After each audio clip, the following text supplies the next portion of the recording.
지금 우리가 어디까지 공부했냐면요, 엘리야라고 하는 대단한 선지자가 이제 사역에 마무리를 하고 그의 후계자 엘리사가 엘리야의 뒤를 이었죠. 많은 제자들이 그때 있었습니다. 선지자의 제자들이 있었지만 하나님께서는 엘리사를 선택하셨는데, 특별히 엘리사의 성품 가운데 충성스러움 그리고 겸손한 마음들이 있었다는 것을 얘기를 나누었고요.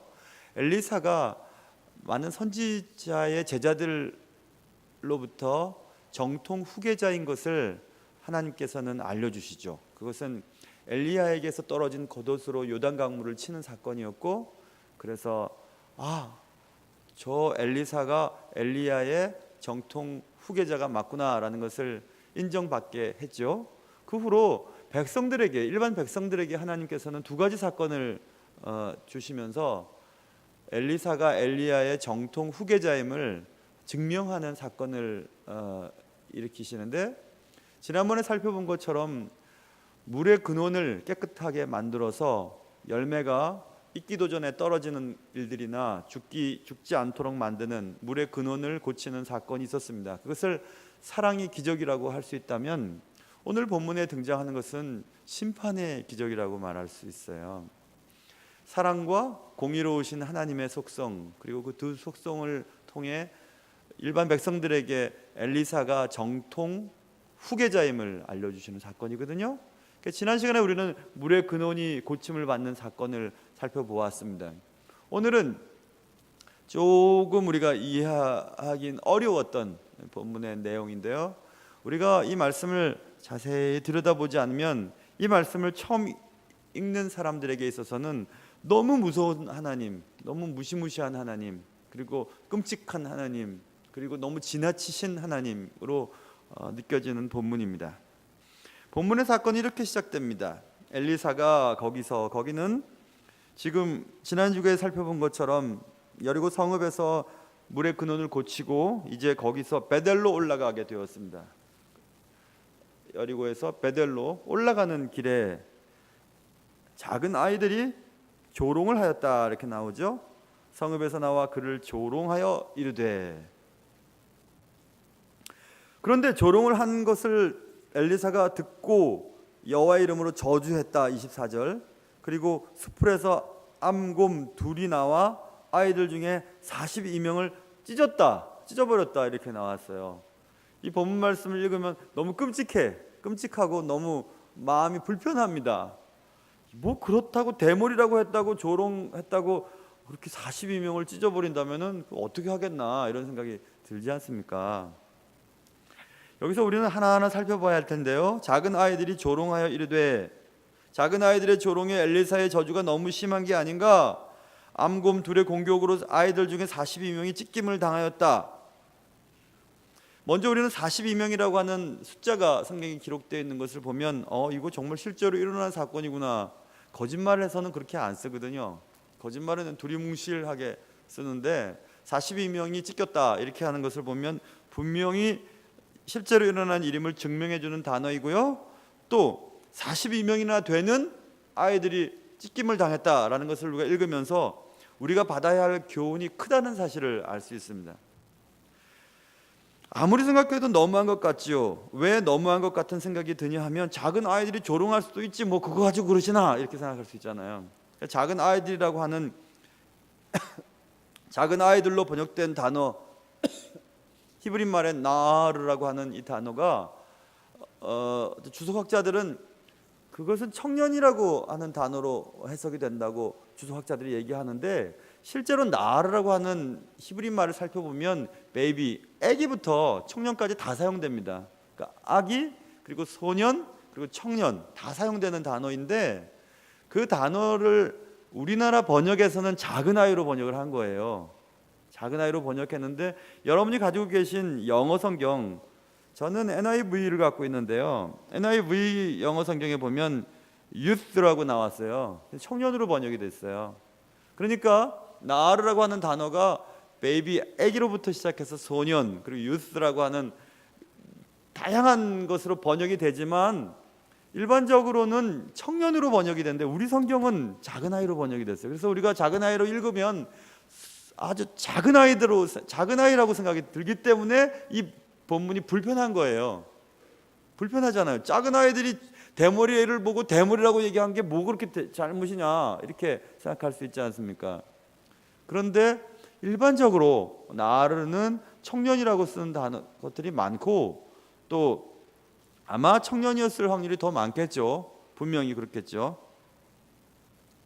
그래서 본문은 작은 아이들, 아무것도 모르는 아이들이 대머리 아저씨 보고 대머리라고 놀려서 문제가 생긴 게 아니라 청년들이, 상황을 판단할 수 있는 청년들이 의도적이고 악의적인 조롱 사건이었음을 먼저 우리가 알아야 됩니다.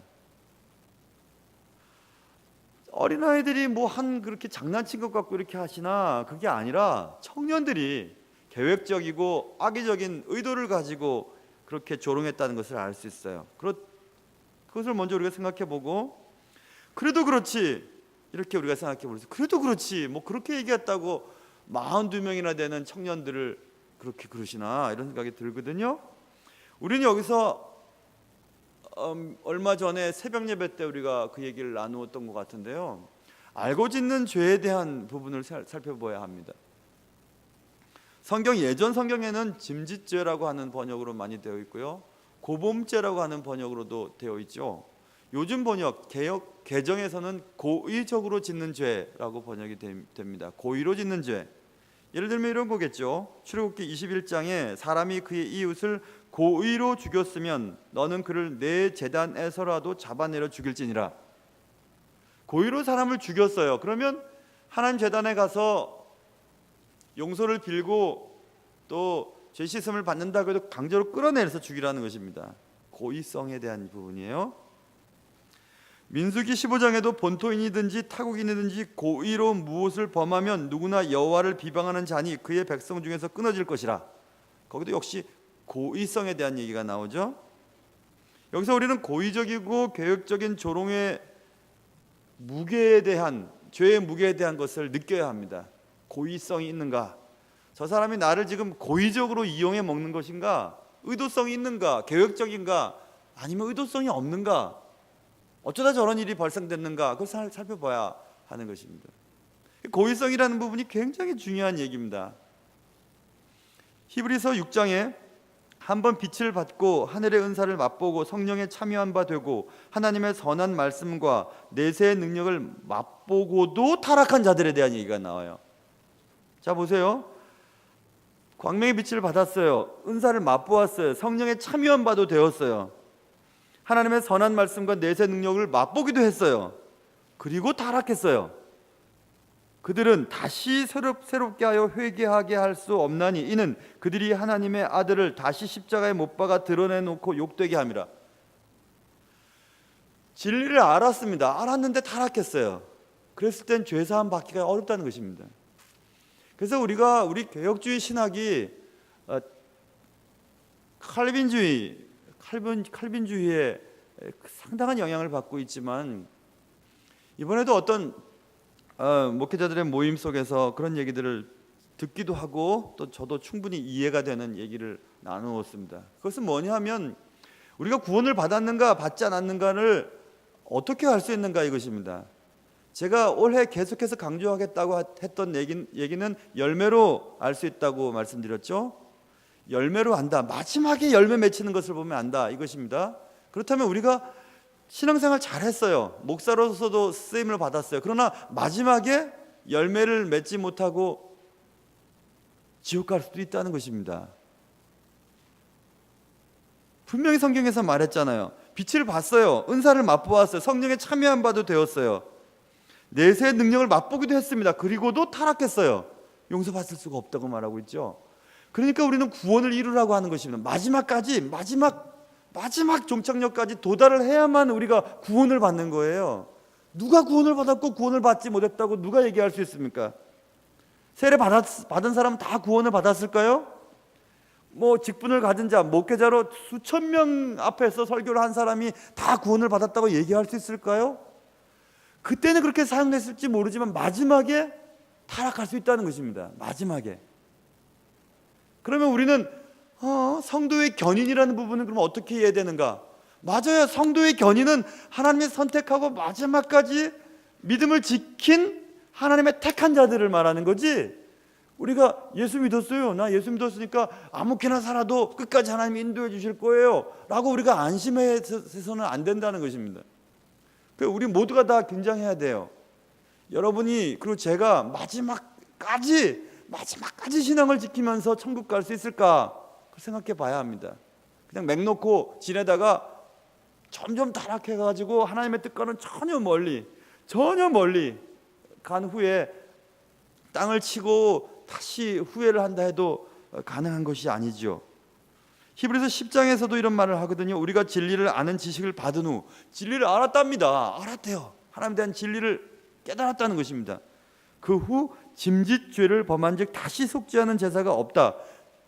이런 내용이 성경에 있으면 칼빈의 이 성도의 견인이라는 부분이 어떻게 이해될까 우리가 생각이 들지만, 성도로 가는 개념부터가 우리가 생각을 해봐야 되죠. 올해는 우리 당회에서부터 성경공부를 하기로 했어요. 그래서 지난주 잠깐 성경공부를 시작했는데요. 그리스도인과 제자에 대한 정의를 장로님들과 같이 이렇게 나눠 보았어요. 여러분은 어떻게 생각하세요? 그리스도인과 제자, 더 밑으로 내려가 보면 종교인과 그리스도인, 어떻게 여러분 생각하세요? 그리스도인이었다가 그리스도인이 아닐 수도, 그리스도인이 안 될 수도 있을까요? 그럴 수 있을까요, 여러분? 지금 읽은 본문 말씀에 근거한다면 그럴 수 있다는 거예요. 우리가 그냥 예수 믿었으니까 나 이제 주님을 알았으니까, 주님을 알죠. 가룟 유다도 주님을 알았죠. 알았지만 배반했죠. 그는 천국에 갔을까요? 안 갔을까요?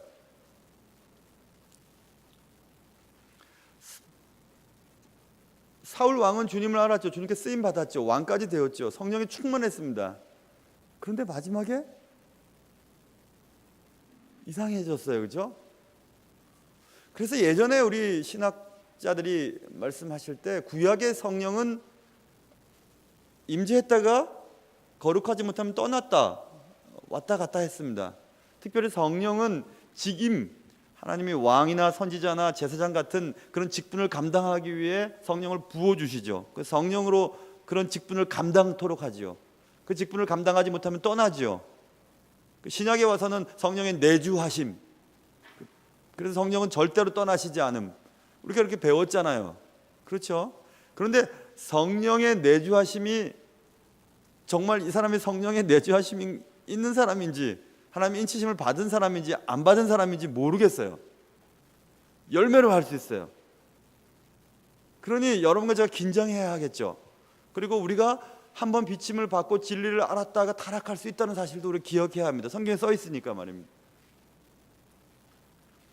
그러니까 조금 이해가 돼요. 어떤 이해가 되냐면, 하나님께 대단히 쓰임을 받았는데, 목회자도 그래요. 그리고 성도들도 대단히 주님 앞에 초창기에 쓰임을 받았는데 점점 갈수록 이상해지더니 해서는 안 될 일들을 팍팍팍팍 하고 예수 믿지 않는 사람보다 더 악하고 나중에는 막 희한한 삶을 살다가 죽어버려요. 그럼 어떻게 됐을까요? 정 못 갔을 것 같아요. 그런 사람들은 분명히 예수 믿는 사람 아니었던 것 같아요. 근데 우리는 그렇게 생각을 하죠. 저 사람 예수 잘 믿는다, 잘 믿는다, 정말 대단한 은사까지도 있다. 근데 오늘 본문 지금 제가 읽은 쭉 말씀을 보면, 그러고도 타락하고 죄를 짓고 그런 죄를 지은 사람은 속지 않은 제사가 없다. 신약 말씀이에요. 구약 말씀이 아니라. 신약에 이렇게 써 있어요. 그러니까 한편을 너무 강조를 하다 보니까 그리스도인답지 않은 그리스도인들을 너무 많이 만들어냈어요. 그래서 교인들은 많으나 능력 있는 그리스도인이 없지요. 그리스도인들은 많으나 하나님 앞에 절대적으로 순종하며 살아가는 겸손한 제자들은 보기가 힘이 들죠. 작은 아이들의 조롱에 대한 엘리사의 저주는 너무한 것이 아니었고, 아무것도 모르는 어린 아이들이 장난치면서 그냥 대머리야 올라가 이렇게 얘기한 것이 아니라 청년들이 고의적이고 계획적으로 지은 죄였어요. 사리를 판별하지 못하는 아이들이 그냥 대머리 엘리사에게 저주한 것이 아니라 악의적인 청년들이 해서는 안 될 일을 하고 있는 것입니다. 그래서 그것을 하나님은 아주 심각하게 보셨던 거죠. 우리는 다윗이 기도한 것과 같이 기도를 해야 합니다. 다윗은 이런 기도했거든요. 시편 19편에 보면 또 주의 종에게 고의로 죄를 짓지 말게 하사 그 죄가 나를 주장하지 못하게 하소서. 그리하면 내가 정직하여 큰 죄의 과에서 벗어나겠나이다. 고의로 짓는 죄에 대해서 그런 죄를 짓지 않게 해주세요. 상습적인 사람들이 있어요. 상습적인 죄를 짓는 사람들. 똑같은 죄를 또 져요. 또 져요. 또 져요. 상습적이에요. 죄를 지으면서 죄가 이게 지금 죄라는 것을 알고 있지만 또 죄를 지어요. 그런 사람들은 용서받지 못한다고 합니다. 여러분과 제가 사는 날 동안 남을 향해 고의적이고 계획적인 조롱 때문에 하나님의 심판을 받는 비극이 있어서는 안 되겠지요. 남을 축복하고 누군가에게 힘이 되어주는 인생을 살아야 되겠죠.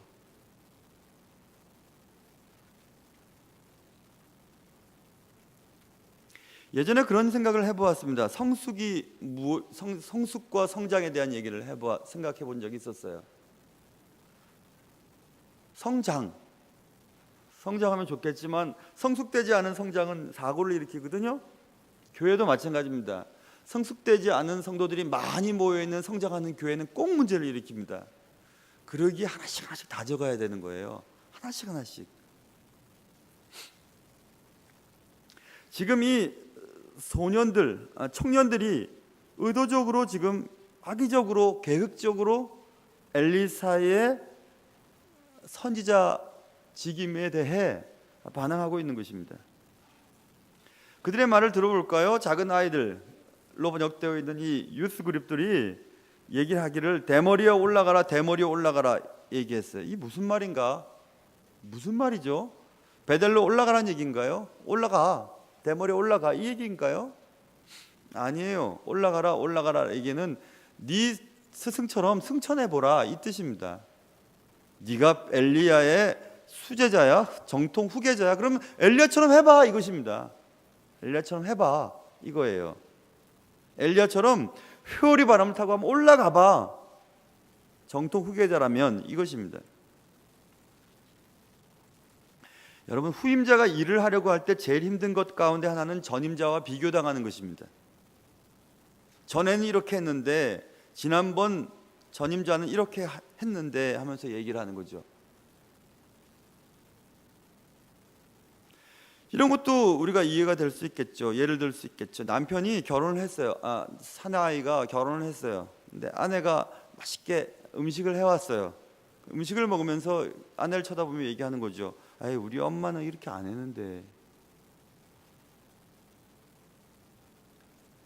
그리고 툭툭툭 얘기하는 거 있잖아요. 여러분, 제가 복싱은 권투는 뭐 잘 못하죠. 그러나 복싱을 가만히 보면 안 본 지가 한참 됐지만 가만히 보면 이 잽을 잘 치는 사람들이 결국 이겨요.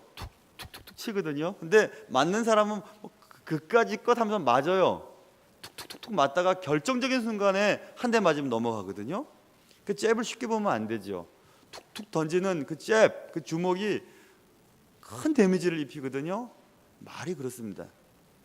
우리가 툭툭툭 던지는 비교의 말이 상대방을 크게 상처를 줍니다. 툭툭 던지는 말이잖아요. 특별히 전임자와 비교하여 얘기하는 것들, 또 다른 사람과 비교하여 얘기하는 것들, 그런 말들은 사람을 낙심시키고 힘을 빼어버리죠. 한참을 상처를 준 후에 그 사람이 지쳐서 넘어가면 뭐 때문에 그래 이렇게 얘기하는 거죠. 그동안 잽을 너무 많이 던졌는데 말입니다.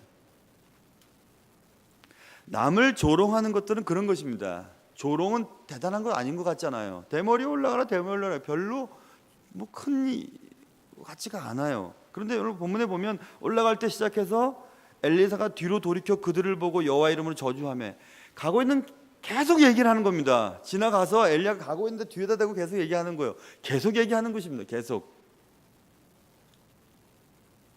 그래서 엘리사가 뒤를 돌이켜 그를 보고 이렇게 얘기하죠. 여기서 우리는 우리나라 말 가운데 뒷담화라고 하는 단어가 있잖아요. 뒷담화.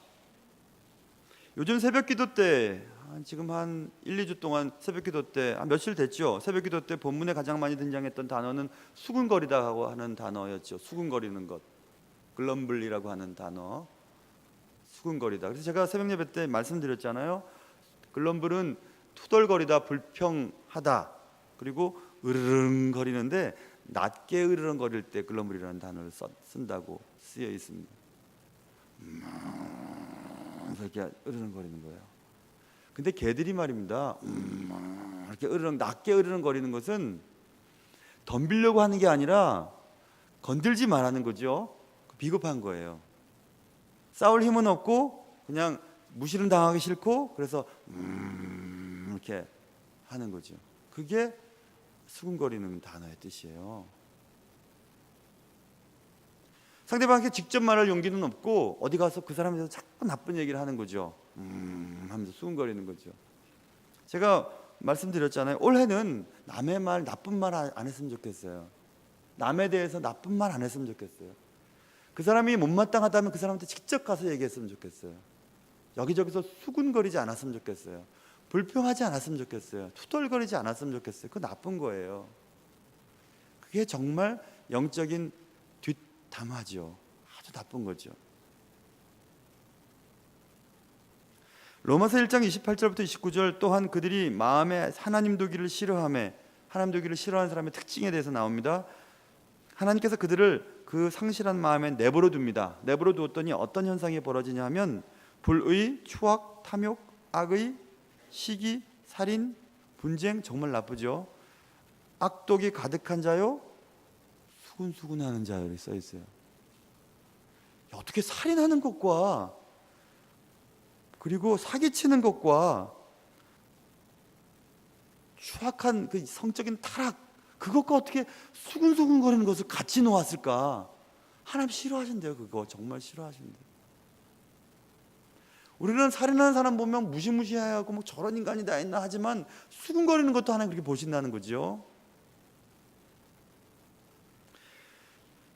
조금 더 내려가면 로마서 1장 32절에 그들이 이 같은 일을 행하는 자는 사형에 해당한다고 하나님께서 정하심을 알고도 자기들만 행할 뿐 아니라 또한 그런 일을 행하는 자들은 옳다 하느니라. 누군가 수근수근거리고 불평하고 불평하는 걸 동조하는 거예요. 동조하면서 같이 함께 하는 거죠. 그런 자들을 사형에 해당한다고 알면서도 그렇게 동참하느냐 이렇게 말하고 있잖아요. 그러니까 얼마나 하나님이 그런 일에 대해서 싫어하시는지를 우리가 깨달아야 되는데 그걸 몰라요. 잘 그렇죠? 우리 모두가 다 말입니다. 프란치스코 교황이 지은 책 뒷담화만 하지 않아도 성인이 됩니다. 이런 책 나왔잖아요. 뒷담화만 하지 않아도 성인이 됩니다. 그만큼 힘든 것 같아요. 그렇죠? 남의 말하고 불평하고 수근거리는 것이 뒤에서 욕하고 이러는 것이 말입니다. 그것만 하지 않아도 성인이 된다고 프란치스코 교황이 쓴 책이 나왔어요. 힘들거죠. 힘든 얘기죠.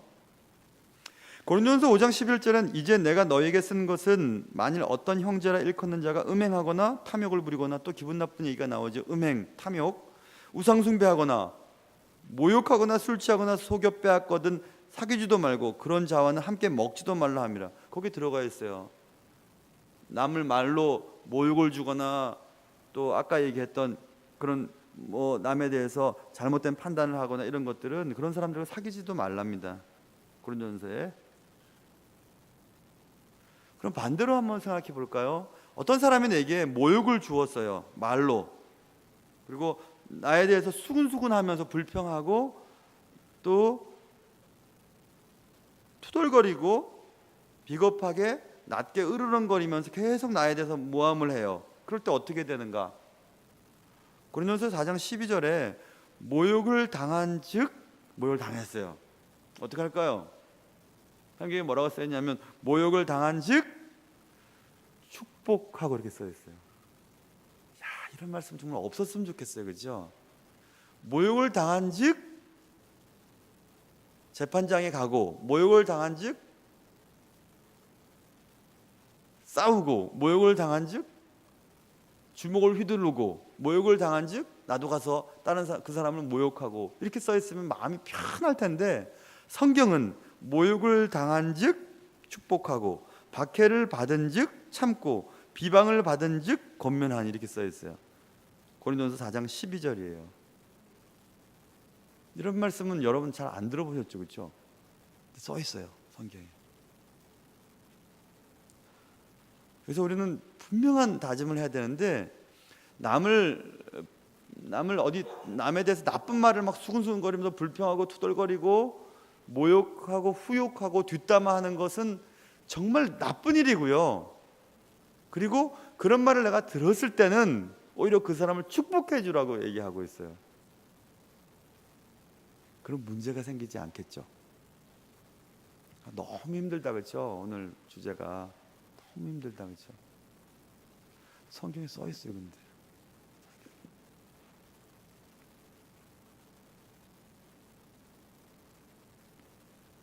어떤 사람을 또 다른 어떤 사람과 비교하는 것, 거기서부터 시작됐죠. 너도 올라가 봐, 이 대머리야, 올라가 봐, 이렇게 막 얘기했어요.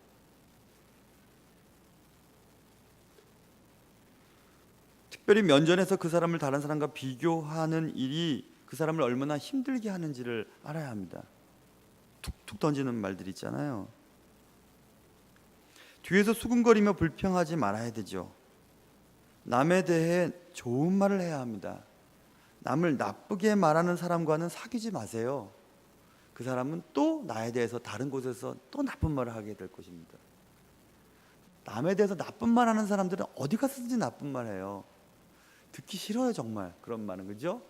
그러니까 그럴 때는요, 나 옆에서 그런 말 하지 마세요, 이렇게 얘기하세요. 괜히 거기서 그래 맞아 하고 동조하면 아까 그런 사람은 사형에 해당한다고 하나님께서 말하지 않았느냐 이렇게 말하고 있잖아요. 나쁜 거예요. 아주 나쁜 거예요. 그래서 말 많이 하는 게 안 하는 게 좋은 것 같아요. 남에 대해서 말입니다.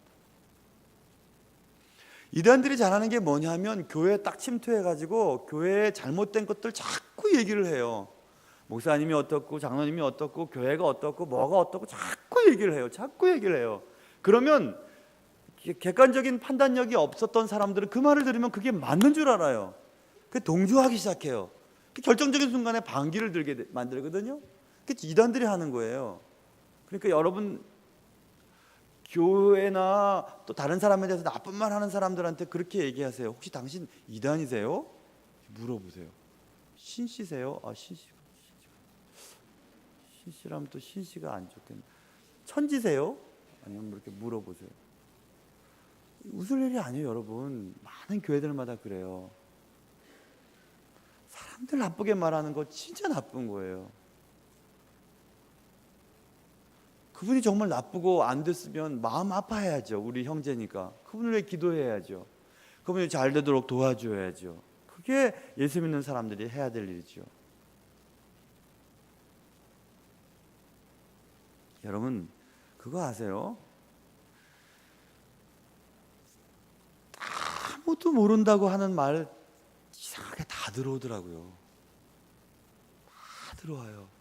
누가 무슨 얘기했고 누가 어떤 얘기하고 누가 누구 욕했는 거 다 들어와요. 그 이상하죠. 어떻게 사람들은 그렇게 잘 전해주는지 다 가르쳐줘요. 여러분은 안 그러세요? 다 알려주죠. 듣기 싫어도 다 얘기해 주죠. 그게 참 인간이 그런 죄성이 있단 말입니다.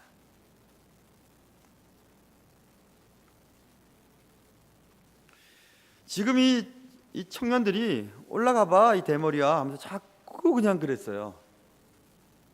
자꾸 그렇습니다. 근데 아까 말씀했던 것처럼 그렇게 누가 막 나한테 그렇게 나쁜 말하면 축복해 주라고 신약에 써 있잖아요. 근데 오늘 엘리사는 막 기분이 되게 나빴던 것 같아요. 야, 네가 내 대머리 된 거 보태준 거 있어? 기분이 나빠가지고 말입니다.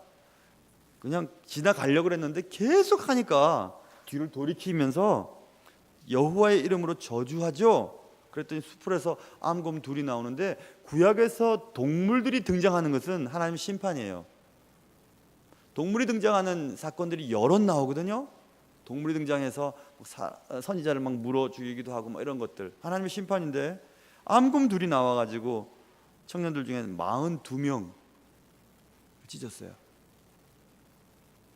근데 그런 사건을 지금 엘리사가 보고 그 다음 보시면 25절 보면 거기서부터 베델로 올라가던 길이었어요. 여리고에서 베델로 올라가다가 그런 일이 됐잖아요. 만났잖아요. 근데 거기서 베델로 안 가고 저 위에 갈멜산에 가요.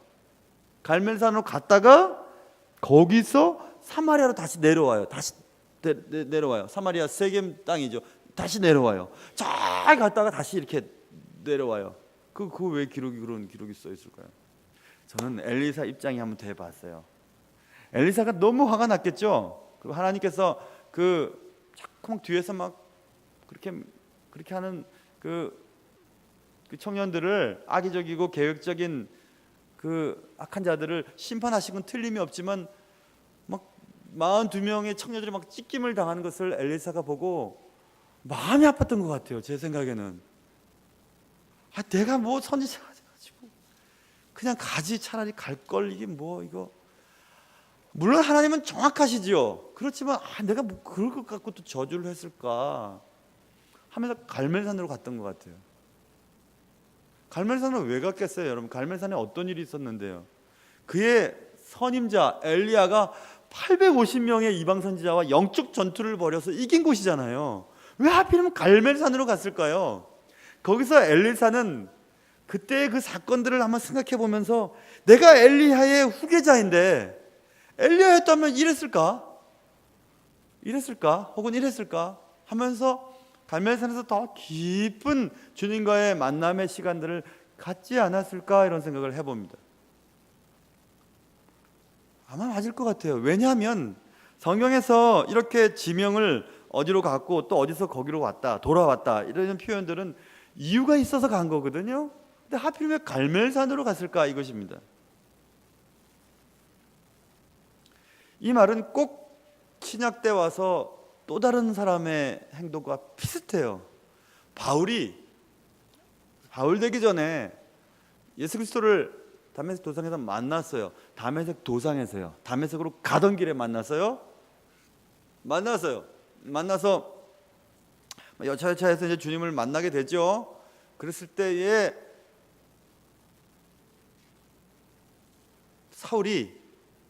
바울 되기 전 사울이 다메섹으로 안 가요. 눈이 보인 다음에 제자들을 만나러 가지도 않아요. 갈라디아서에 보면 1장 16절, 그의 아들을 이방에 전하기 위하여 그를 내 속에 나타내시기를 기뻐하셨을 때에 내가 곧 혈육과 의논하지 아니하고 또 나보다 먼저 사도된 자들을 만나려고 예루살렘으로 가지 아니하고, 그 다음 보세요, 아라비아로 갔다가 다시 다메섹으로 돌아갔노라, 이렇게 표현이 나왔어요. 딱 이 표현이죠, 그죠? 사마리아로 가던 길에 갈멜산 갔다가 다시 사마리아로 돌아왔다, 이렇게 써 있잖아요. 이게 꼭 바울의 행적과 비슷해요. 사울이 바울 되고 제자들을 만나러 가지도 않고 다메섹으로 곧장 가지 않고 아라비아로 갔다가 다메섹으로 돌아갔더라, 이렇게 표현되어 있잖아요. 그럼 아라비아에 왜 갔을까요? 바울은 고백하죠. 3년 반 동안 아라비아 광야에서 주님과 독대하는 시간들을 가져요. 충분히 가진 후에 사의 길로 접어드는 장면이 나오죠. 그래서 여러분, 하나님을 막 너무 깊게 만났어요. 막 너무너무 뜨거워요. 너무너무 뜨거울 때 일을 잠시 멈춰야 돼요. 일보다 더 중요한 게 뭐냐면 하나님과 깊은 체험을 하면서 하나님과 독대하는 시간들을 충분히 갖고 그 다음에 일을 해야 돼요. 그래야지 일을 안 저질러요. 그 일 저지르는 건 나쁜 의미입니다. 일을 저지르면 안 돼요. 막 열정이 불타가지고 막 열정이 불타서 막 모든 거 할 것처럼 여겼던 사람들이 위험해요, 사실. 신학교도요, 하나님 막 만나도 막 열정이 막 이렇게 해가지고 신학교 가면 또 막 금방 또 그냥 식어지거든요. 자꾸 이렇게 다지고 또 다져서 하나님, 내 인생을 향한 하나님의 계획이 무엇인지 한번 천천히 생각해보고 그런 다음에 하나님의 뜻을 따라 한 걸음씩 나아가야 되죠. 엘리사는 갈멜산에서 틀림없이 그의 전임 엘리야가 거기서 기도하면서 이방 선지자들 850명과 영적 전투에서 승리하고 기도하면서 저 지중해 저쪽에 손바닥만한 구름, 그 손바닥만 구름이 보였을 때 또 기도하고 또 기도하고 또 기도하고, 이런 기도의 모습들을 생각해 보면서 나도 더 많이 기도해야 되겠다, 더 많이 기도해야 되겠다, 뭐 이런 생각 하지 않았을까, 이런 생각이 듭니다.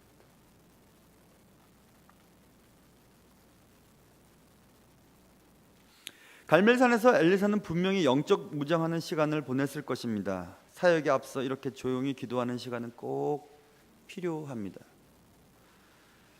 자신을 조롱한 청년들을 저주한 사건은 엘리사로 하여금 자신을 돌아보게 하는 사건이 되었어요. 분명히 그 엘리사를 저주한 청년들은 잘못했죠. 그래서 암콤 2마리가 나와 그들을 찢어버렸어요. 그래서 하나님 심판은 틀림없어요. 그러나 엘리사의 입장에서 보면 너무너무 마음이 아팠을 것 같아요. 야, 사역자가 왜 이러냐. 저는 이런 경험이 있어요. 너무 그냥 힘들 때 말입니다. 제가 새벽 예배 시간에 한번 그런 얘기를 했던 것 같은데, 그런 적이 있었어요. 하나님, 저 사람 좀 손 좀 봐주세요. 저 안 되겠어요. 그렇게 기도를 했던 적이 있었어요. 참 나쁘죠. 그런데 그런 기도를 했는데 진짜 엉망이 되는 거예요. 너무너무 불쌍해졌어요. 내가 얼마나 놀래고 미안했던지요. 물론 제가 그렇게 기도했다고 그렇게 하진 않았을 거예요. 하나님 때가 되니까 그렇게 하셨겠지만 난 되게 미안하더라고요. 야, 목사가 그러면 되냐, 그러지 말아야지. 그 다음부터는 안 그래요. 축복하지. 오히려 축복합니다. 하나님, 저분 저러는데 손 좀 봐주시는데 잘 되게 좀 손 봐주세요. 기도하죠. 그래서 안 되면 할 수 없는 거고, 되면 또 좋은 일 아니겠어요? 그죠? 근데 여러분, 남을 저주한다는 것은 참 무서운 일입니다. 참 무서운 일이에요. 예전에 제가 신학교 다닐 때 말입니다, 교수님 한 분이 실제 일어났던 얘기를 해 주었습니다. 여러분, 말 함부로 하면 안 됩니다. 특별히 하나님과 가까운 사람들은 말 함부로 하면 안 됩니다. 이러면서 실제 일어난 일을 얘기해 주었어요. 어떤 교회 직분자의 아이가 너무 속을 썩이니까 막 대들고, 그러니까 그 아들이 막 대드니까 그분이, 야, 너 나가 죽어라, 이렇게 얘기했어요. 나가 죽어버려라, 이렇게 얘기했어요. 너 그렇게 속 썩일 거면. 그래서 애가 문을 꽝 닫고 딱 나가는데 끼익 하더니 꽝 쳤어요. 정말 죽었어요. 정말 죽었어요. 그 말을 했다고 죽었을까요? 아니면 죽을 사람이니까 죽었을까요? 그런데 어쨌든 그렇게 말을 했기 때문에 그분은 평생토록 마음의 짐이 있었죠. 미국에서 가르쳤던 아이들 가운데, 청년 가운데 한 청년이, 껄렁껄렁한 청년인데 그래도 교회 나와서 성경 공부하고 한 청년이 있었어요. 그 청년이 자신의 과거 얘기를 하면서 얼마나 많이 우는지. 그 아이는 전라도 고향인데, 그 전라도에서 서울로 직장인가 뭐 때문에 이제 올라오는데, 장로님 아들이에요. 그 걔도 권사님 아들이에요. 그런데 참 엄마 속만 썩이고 이랬던 청년이에요. 남자애가. 그 버스를 타고 이제 서울 올라가려는데 그 언니, 누나가 얘야, 너 서울 나가 참 너 힘드니까 꼭 성경책 읽어라. 꼭 성경책 읽어라. 이거 하나님 말씀 안 붙잡으면 어떻게 될지 몰라. 꼭 성경책 읽어라. 떠나가는 차 버스 위로 이렇게 성경책을 넣어 주었는데, 그 못된 그 놈이 성경책을 밖으로 확 던지면서 귀신이나 되라, 뭐 그렇게 얘기를 했다는 거예요, 누나한테. 그리고 이제 서울 올라왔는데 얼마 안 돼서 정말 누나가 죽었어요. 그래가지고 이 청년애가 나이가 이제 꽤 됐죠. 걔가 자기가 그렇게 얘기한 것 때문에 누나가 죽었다고 생각을 해요. 얼마나 괴로워하고 얼마나 힘들어하는지 몰라요. 여러분, 절대로 자녀들한테 나쁜 말 하면 안 되고요. 교인들 간에도 나쁜 말 하면 안 돼요. 절대로 나쁜 말 하면 안 됩니다. 절대로. 모욕을 당하면 성경에서 뭐라고요? 축복하래요. 축복하는 것이 그리스도인이 해야 될 일이지, 모욕을 받았다고 내가 2배나 모욕을 해야지. 그러면 안 돼요. 그러면 안 돼요.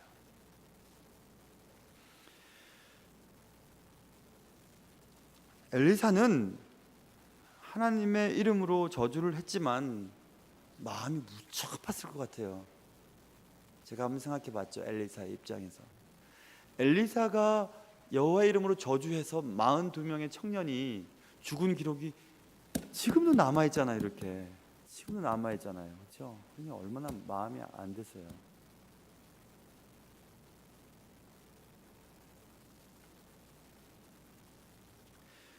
그런데 어찌됐든 엘리사는 그 사건 때문에 내가 조금 더 부족하구나, 사역이 문제가 아니라 기도하고 주님과 좋은 시간을 갖는 게 더 급하구나 하고 갈멜산으로 들어갔죠.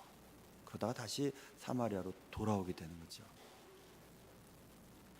그래서 여기서 우리가 한 가지 교훈을 얻을 수 있는데, 어떤 문제가 생겼어요. 근데 그 문제가 나로 하여금 기도의 골방으로 들어가게 했어요. 그러면 그 문제는 나를 위한 하나님의 축복이에요. 전혀 어려운 게 아니에요. 건강에 문제가 생겼어요. 자녀 때문에 문제가 생겼어요. 가정에 문제가 생겼어요. 인간관계 때문에 문제가 생겼어요. 근데 그것 때문에 내가 기도하게 됐어요. 하나님 앞에 엎드리게 됐어요. 그러면 그거는 복이에요. 그렇기 때문에 나를 기도하게 만든, 나를 아프게 만든 저 사람은 나를 기도하게 하신 하나님께서 저 사람을 통해 그렇게 하신 거기 때문에 저 사람은 악한 일을 했지만 결국 나를 위한 사람이기 때문에 그를 위해 축복할 수 있는 거예요. 내가 주님과 더 가까워지게 했으니까. 그렇게 생각해 보면 될 것 같아요. 여러분 이해되세요? 하나님과 내가 더 가까워질 수 있도록 그 사람을 사용하신 것 뿐이에요. 그러니까 그 사람을 미워할 게 아니죠. 맞아요? 그래도 그 사람 밉죠. 나한테 그런 말 했으니까, 날 아프게 했으니까 그 사람 밉죠. 날 힘들게 했으니까. 그럼 딱 거기까지만이에요. 딱 그 모양으로 사는 거예요. 그런데 하나님께서 내가 기도하고 내가 더 주님과 가까워지기를 원하셔서 날 아프게 하는 저 사람을 내 곁에 붙여주셨구나, 이런 일이 생기게 되었구나, 경제적인 문제도 생겼구나 하고 주님 앞에 겸손하게 엎드리게 되었다면 그 문제는 내게 복이 되는 문제죠. 그래서 여러분과 제가 하나님의 사람이기 때문에 항상 생각해야 될 게 뭐냐면, 내가 지금 기도만 하고 있다면, 주님과 가까이 있기만 하다면 내게 닥친 모든 문제는 다 축복이에요. 다 축복이에요. 오히려 기도거리가 없는 게 문제예요. 모든 게 다 잘 되는 게 문제예요.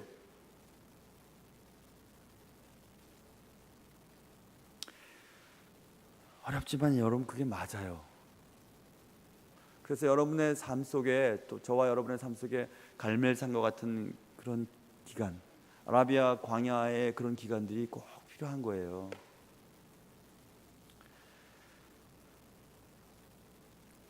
엘리야의 저주 사건은 지나친 사건이 그렇기 때문에 아니에요. 개인적인 분노를 표출해서 엄청난 일이 벌어진 사건이 아니라 여호와의 이름으로 저주하고 그것에 응답하신 하나님의 심판의 사건이었던 것입니다. 물의 근원을 고쳐 성읍 사람들이 잘 살아갈 수 있도록 하실 수 있는 하나님은 자신이 세우신 사람을 저주하는 자들의 죄를 심판하실 수도 있는 하나님이셔요. 하나님은 사랑의 하나님이시지만 또한 공의의 하나님이셔요.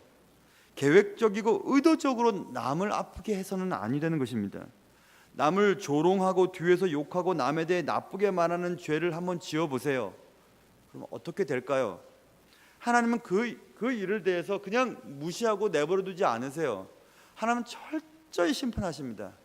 제가 말씀드렸잖아요. 하나님은 물의 근원을 고치시는 사랑의 하나님이시지만 하나님께서 하시는 일을 막는 일에 대해서 심판하시는 하나님이시기도 하셔요.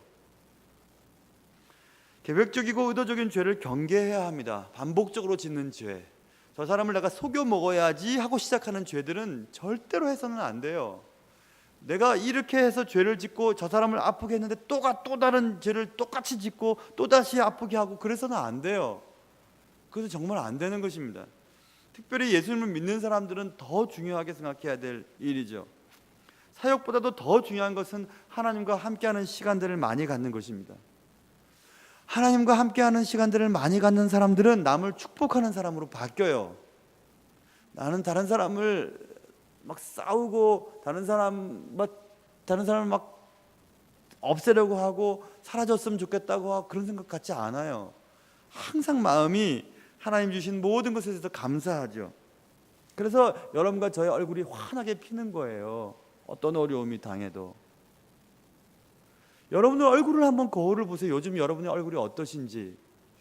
저 사람 때문에 그래요, 저 일 때문에 그래요, 이게 안 풀어져서 그래요 하고 그렇게 해본들 하나님 앞에는 아무런 변명이 안 돼요. 내가 너 그렇게 하라 그러더냐, 모욕을 당하면 축복하라 하지 않더냐, 이렇게 말씀하지 않았어요? 박해를 받으면 참으라 그러지 않았더냐, 비방을 받으면 권면하라고 하지 않았더냐, 이렇게 주님이 말씀하시지 않겠습니까? 여러분, 산이든지 광야든지 때때로 하나님과 독대하는 시간을 많이 가지세요. 그리고 그 힘을 가지고 하나님이 부어주시는 사랑을 가지고 남을 사랑할 수 있다면 여러분 틀림없이 하나님의 축복의 통로가 될 수 있을 것입니다. 여러분에게 그런 은혜가 있기를 축원합니다.